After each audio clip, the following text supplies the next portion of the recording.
9th of May. Welcome in. It's Monday. It's the first full week of the Ontario election campaign. Things kicked off officially midweek last week. And so those of you just joining us, you'll know that we are doing the Ontario Politics podcast on a daily basis. And so it'll drop into that feed every day. Well, Monday to Friday anyway. We had some bonus material for you on the weekend. And then we'll be right here until the day after the election, because there'll be lots to talk about once the votes are counted and find out who will form the next government here in Ontario. Now, those of you listening to the Daily Brief, this is where you'll find your politics content as well. There are other stories that will be dropping in from time to time, but for the most part, this is what folks are talking about, and that's not a bad thing. So I got a phone call on the weekend, and telling me that big deal, big doings. Liberals are about to release their platform. We knew that was coming, and we expected this week would be full of that kind of information. But the one thing that it was sort of prominently displayed was this whole question of the Ontario Disability Support Program. And here in this province, that amounts to less than $1,200 a month for anybody who's on disability pension. And there has been calls for years and years and years to, actually make that mean something. Because when you get down to it, if you talk to people who are on that pension, they have less than $10 left at the end of a week to put food on the table. And we went deeply into this when I was doing the podcast for the folks at Daily Bread, the 2030 project. The first season ran last fall. We're in the midst of producing season 2 right now for Story Studio Network. And ODSP figured very prominently in all of that, and the hurdles that people have to go through to get food on the table and to pay their rent and to be taken care of. I would encourage you to go back and listen to that, because it's an important part of this poverty and the welfare wall crisis that we face, not just here in Ontario, across the country. So when I heard this, I thought, okay, this is going to be interesting to see what the Liberals do. And Sunday, Cynthia Mulligan at City News here in Toronto broke the story and explained it all. And Cynthia joining us now. Welcome to the show. Thank you, Dave. Hello. And I know you're passionate about it. I know you've been covering this story for, a long time. And you've covered it from a really personal perspective. And by that, I mean you've spoken to people. It's not just stats and numbers and dollars and cents. It's people who have to live on $1,169 a month and pay their rent and buy their food and maybe keep the heat on if they're lucky. This has become one of these stories, to me, I've found it very frustrating, because it's almost institutionalized, legalized poverty. Yes. And it's been acceptable. And I don't understand why there hasn't been a massive outcry. And one of the things that I've often thought is that people with disabilities are stigmatized. In more ways than one. Absolutely. And this only makes it worse. Exactly. Because they're being forced. I mean, I think that we as a society, do we not accept that some people are not able to work for a living? And even people with disabilities who want to get work, they face massive barriers getting jobs. But if they're on ODSP making, as you said, $1,169 to pay for everything, food, clothing, your utilities, your housing, rent, everything, it's really hard for them to get a job. But if they do get a job in Ontario, if they make $200 a month, their income is clawed back by 50 cents on the dollar. So first of all, it's almost impossible for many of them to get a job. But then if they do, they're penalized further. Yeah, so that $200 a week ends up being $100 less on their pension, right? Exactly. I mean, it just, the math doesn't make sense. And show me one person, show me anybody who can get an apartment for less than $1,000 a month. I mean, yeah. It's not possible. Yeah, and then you get into the whole issue of, then you could share an accommodation. Well, then there's problems with that, because depending on who you live with and how that's all spelled out and so on. And there was a group at Maitre. They coined the phrase the welfare wall. It's almost, once you're behind it, it's almost impossible to get over it, right? So that's the kind of the dire circumstance. The good news is not only are the Liberals talking about increasing fairly smartly that premium, or that pension payment, by 20% over the next 2 years. The NDP saying they'll do 20% right away. Yes. The Greens have come up with their own increase. Even the Tories have come up with 5%, and it wasn't in their budget. It wasn't in their budget.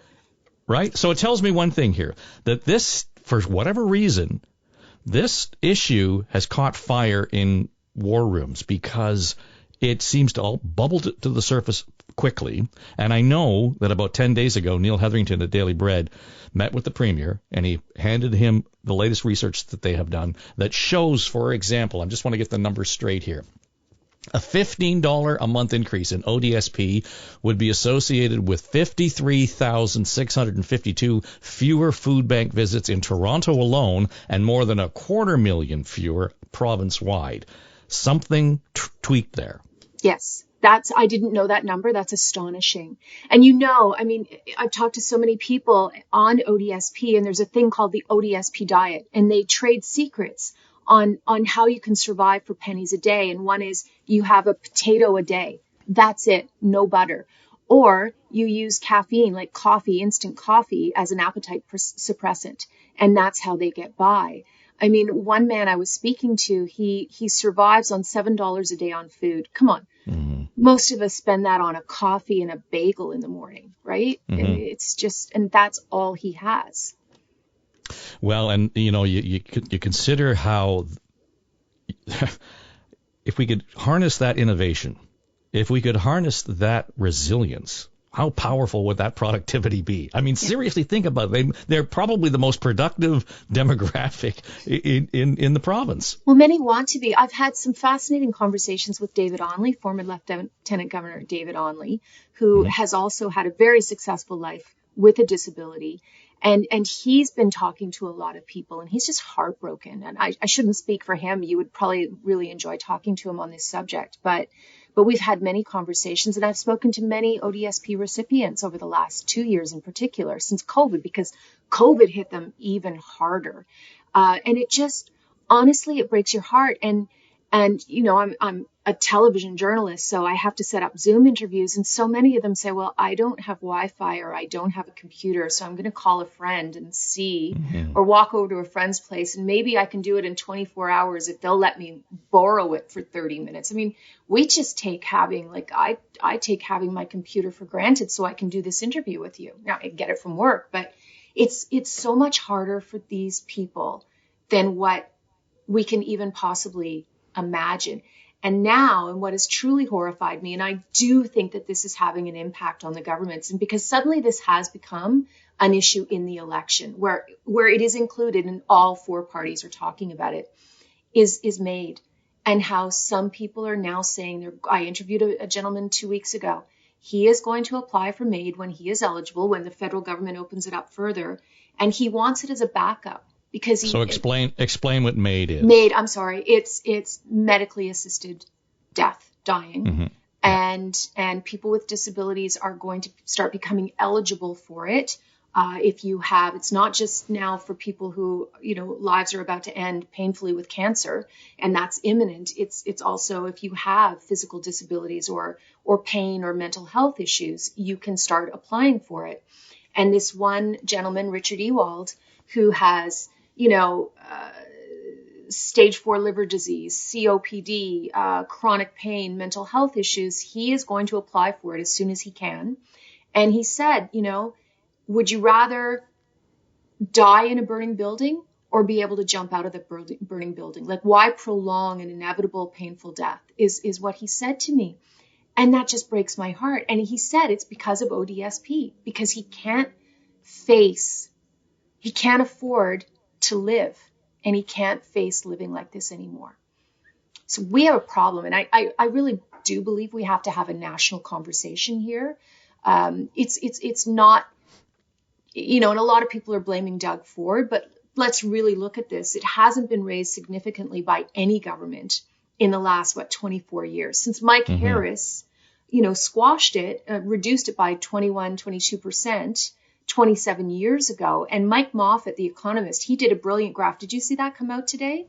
I didn't know. He did a graph, and he showed that actually Mike Harris, if you take inflation into account, Mike Harris was giving people more on ODSP than each of the party platforms today.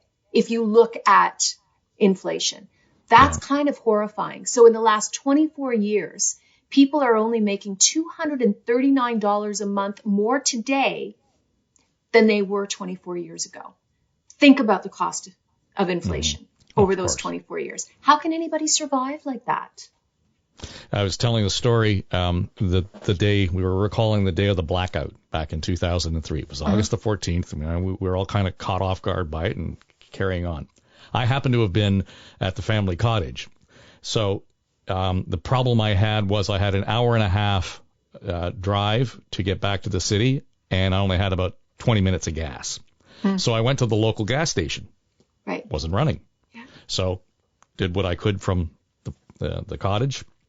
Got up early the next morning, and there's a point to this. Got up early the next morning. The gas station was open, had gas. I got the tank filled off. So it was about 6 o'clock in the morning. I'm on the road, and I'm driving down the 115. Just before you get to the 401 on the northbound lane, there's a Petro-Can. And I stopped and I thought, this is the story. They're gouging people. Right. Big pump prices, 85 cents a liter. And what are we paying today?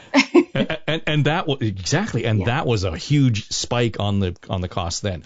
Yeah. We lose sight of that so easily. I mean, for the most part, we'll talk about it in a news story in terms of this is historic inflation, and it is. But we only talk about the number.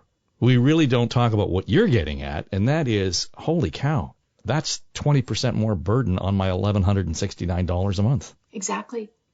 That isn't enough to survive on even without that 20% burden. So the Ford government today really changed its tune for the first time in 2 years. I've been asking them about this for over 2 years. I've been asking Doug Ford, Peter Bethlen-Falvey when he was after not this past budget, the budget before. So they're going to, and Doug Ford's response has been, I'll always take care of people with disabilities, but if you can get a job, get a job. And advocates tell me that the vast majority can't get a job. So Doug Ford is going to raise it by 5%. Even there, that's $60 a month. It's and that's $60 considerable. A month. It's something, but it's, as one person on Twitter said, 5% of nothing, and he was actually referring to the NDP or the Liberal increase. 20% of nothing is still kind of nothing, right? So 5% is even less. But it is an interesting sort of, I call it a tiny budge from the Ford government, from Doug Ford. The NDP are promising, 20% right off the bat, the Liberals 20% and the Greens doubling. So it's still not enough, though. Even if you add 20%, it's like $1,400 a month. That's still not very much for someone to live on.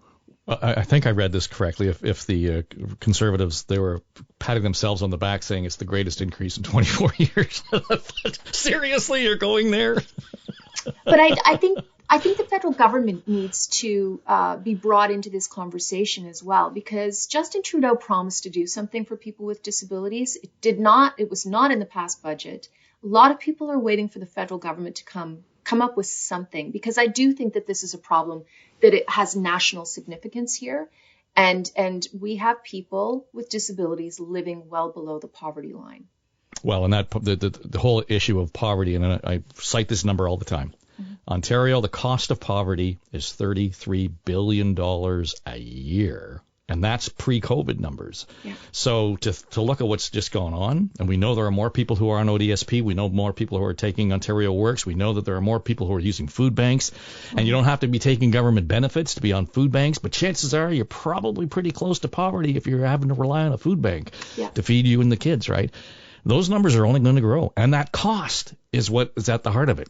Yeah. So this is a way of whittling down that $33 billion, but we got a long way to go. Yeah. Now, to put the cost in perspective, the Liberals told me yesterday that to increase ODSP by 20%, they're doing it 10 and 10 in 2 years, would cost $1.2 billion. And we're already spending about $5 billion now on ODSP payments. But this is a country that's talking about free dental care, $10 a day child care. We are providing social assistance in many different forms. And somehow this has been not put to the forefront. Well, and it's you mentioned it right off the bat. It's because we've stigmatized. Well, that group of people, when right? I do these stories, I always get comments on Twitter. Yeah, they should get a job. Yeah, they're faking it. Yeah, they They want a means test at the food it. bank, right? But, I mean, seriously. But as one person that I've interviewed a number of times over the last couple of years, Trevor, and he says, do you know the hoops that we have to go through to get ODSP? Like, it's really hard. You go through a long process. And he said, why would anybody go through that to make a measly $1,169 a month? Yep. Like, if I could work, I'd love to work. And he used to have quite a successful job. He said, if I could have that, I'd be so much happier. Yeah. And so they're easy to push aside. I mean, and that's what we as a society, and certainly we can blame governments all we want, but we let them do it. Exactly. Right? Exactly. Where's the outrage? Yeah, exactly. So, okay, I want your seasoned eye on where we are now. We're heading into the first full week of the campaign, and I know, polls don't really tell us much of a story, but I think today was an interesting development where we saw, to your point, all four parties kind of focus on something that had been hiding in plain view for so long. What was it that triggered that? What was it that they heard? I wonder if it's the fear of MAID, medically assisted dying. I wonder if that has sort of struck a chill. I really wonder if that is one of the big things, because how can any government allow people to choose to die because they're starving to death? I mean, no government will come out of that looking well. Well, and the fact that the fact that it's even come to this point is pretty appalling. So I know that we don't necessarily need to get all the fun and the details of the platform. Just I want your view of the performance of Del Duca, because I realize, there's the polls are all saying, well, nobody really knows who this guy is, and if you do know who he is, he's a win-loser and all that kind of stuff. He has the benefit of the opportunity, I think, to exceed expectation here. Like, the bar is pretty low for this guy now. He should be able to swing for the fences. I know John Wright's going to tell me that he wants to just put the ball in play and hope he'll get to, hit the grand slam the next season around. But I still think the Liberals have an opportunity here for Del Duca to exceed expectation. There's certainly that possibility. And listen, if he increases his party to regain party status, there's a huge win, right? So, because they've been lost in the wilderness. And as Doug Ford once said, you're the minivan party because you can all fit in one minivan. I was watching him this morning, and it was really interesting. I'm really sensing, at least his style. Now, I'm just going to go above the surface for a moment. He's way more comfortable than I've ever seen him before. And I've been watching him for a few years now, in scrums. He did not read on a teleprompter, and he had no notes. He gave a long opening speech, and it was all in his head, which was interesting. You don't see that a lot anymore. He is giving his team a lot of credit. He's really trying to portray that this is the new Liberal Party, the new Ontario Liberal Party. And I wonder, because, voters just resoundingly put them in the penalty box 4 years ago. And I did ask him this in one of my questions today. Do you think you've been in the doghouse long enough? Have voters forgiven you? And what exactly is new about the new Liberal Party? Because he's trying to distance himself, of course, from Kathleen Wynne and that election. And he gives his team a lot of credit. So we'll see. He does have some different ideas that are new. And I know that his strategists are saying, like, we've got new, fresh ideas. And the Bucka Ride, for example, bringing back grade 13 for kids who have suffered during COVID.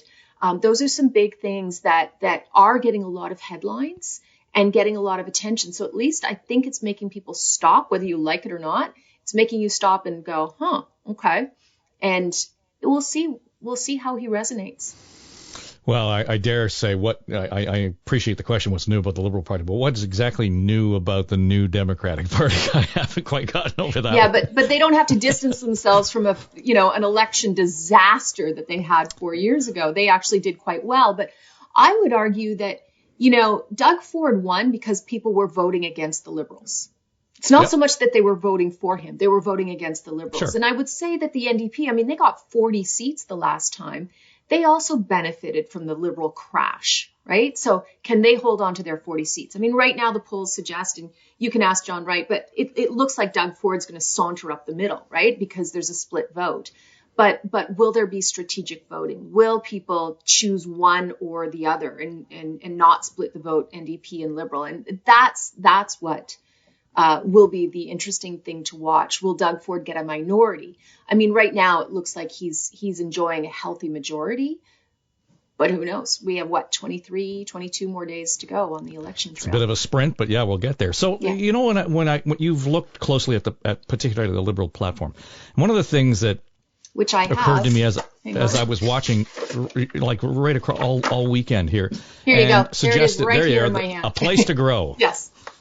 And the idea being that strategically you got to think that the Liberals want to cut as much NDP grass as possible. Yeah. And we're seeing that there. The whole idea of being yes, everybody said ODSP rates are going up, but they said it loudly and first. They kind of have taken away some of that ground game that the NDP might have otherwise had at their advantage. They saw how well they did in the last election. Okay, you know what? We can do that and still be a Liberal brand. Mm-hmm. So maybe, that push to the left, I can see that being they're going to have to really defeat the NDP if they have a hope at taking a shot at the Ford Nation. Yes. And the NDP, though, want to go after Doug Ford because they say they can keep their 40 seats and that 10 in the last election were really tight, 1.5% difference. And they think if they can win those 10 back, then they force Doug Ford into a minority. The other parties have all said they won't support him. And then they can, hopefully form some sort of, they don't want to use the word coalition, but some sort of agreement, perhaps. Who knows? Let's call it. It's a coalition, right? Some lack of courage, whatever phrase you want to use. So that's the NDP strategy. And the Liberals are just hoping to, showcase Del Duca as this, strong, new Ontario Liberal leader with new, fresh ideas. And Doug Ford, I talked to their strategists and they're basically saying, well, we're going to continue on, and he's the person who will build the highways, build transit, rejuvenate the hospitals, long-term care. He's the builder. So they're staying with that path. Just before you go, though, the idea that we've got sort of these clashes of brands, if you will, mm-hmm. and it muddies it all up, I think, a little bit. For the people who, and you will know this better than anybody, I'm not really going to pay attention until after the debate, right? And do you suspect that there will be an awakening there in terms of, I'm not paying any attention really until I hear what the analysis is post-debate, and we're going to, I already can tell you, we're going to see a shift in some of the branding, because we would not have expected, for example, the Tories to have a statement on ODSP or something that seems a little bit more left or towards the center than would have otherwise been. We're seeing a shift in those political brands. Do you think that's going to make any difference to those who have the awakening after the debate? Potentially. I don't think we get the knockouts that we used to in debates, because people are so carefully choreographed beforehand and scripted. But I think it is a time. Listen, this is Andrea Horwath's fourth day for an election. People know who she is. They already know who Andrea Horwath is. I think a lot of people know who Doug Ford is. Del Duca is the one that they know the least. Mike Schreiner will be there. He's a really good, savvy communicator. Yep. He's one of the best at Queen's Park. So it'll be interesting to watch him. But Doug Ford has shifted. Haven't you seen such a massive difference in him? Love him or hate him, since he first became premier, and when he was, running to become premier, he has shifted himself. He is a softer form of Doug Ford, and he's gone a little bit more central rather than this, ideologue who, remember Melissa Landsman once said, he's the bull and he has a china shop wherever he goes. And she was his former war room. Remember, that was the best quote. Yeah. And it was true. Like, there wasn't a fight he would shy away from. And now this is the man who, works with Justin Trudeau. And Justin Trudeau even called Doug Ford a friend at a Windsor announcement over electric vehicles. So we have a somewhat of a different Doug Ford. Whether voters actually will see that as much, certainly the ones who don't like him will never see any change in him. So the dynamic has changed quite a bit, and it will be interesting to see Stephen Del Duca in his very first election debate on this stage, and how he changes that dynamic as well.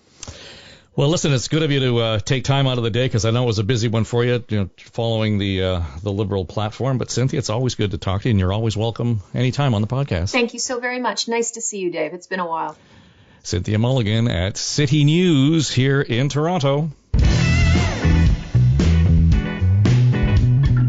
All right, so we'll spend a little bit more time breaking down the details of that Liberal platform. Probably do that tomorrow, but I just thought it was important to get into the weeds on that ODSP story, and Cynthia was the one to tackle that one, because she's got a history with the story. And you've listened here, whether it's on the Daily Brief or on the 2030 Project. I'm learning about it too, and so I'm glad that more people are starting to pay attention to it, and that it will become an issue of debate right across the province. All right, that'll do it. This is the Writ Race. It's the Ontario Politics Podcast. That's where you'll find it. Otherwise, you might be listening in the Daily Brief feed. Either way, it's all done for Story Studio Network. We'll talk to you tomorrow.